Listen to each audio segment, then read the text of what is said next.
અમદાવાદમાં અસારવા વોર્ડમાં ભાજપના ઉમેદવારોએ ફોર્મ ભર્યા છે। અનસુયા પટેલ, સુમન રાજપૂતે ફોર્મ ભર્યા। ગિરીશ વણજારા, દશરથ પટનીએ પણ ફોર્મ ભર્યા છે।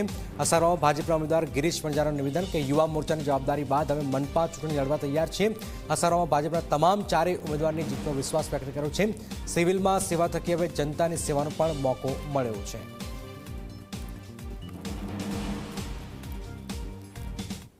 અસારવા વોર્ડની અંદર સિવિલ હોસ્પિટલની અંદર પણ અનેકો સેવા કરતા કરતા આ મને મોકો મળ્યો છે અને શિષ્ટ નેતૃત્વ અને માન્ય આપણા મંત્રી શ્રી દર્શનાબેન વાઘેલાજી અને મારા શિષ્ટ નેતૃત્વનો હું ખૂબ ખૂબ આભારી છું કે મારા જેવા યુવાનોને તક આપી છે। અનેક યુવાનોને તક આપી છે।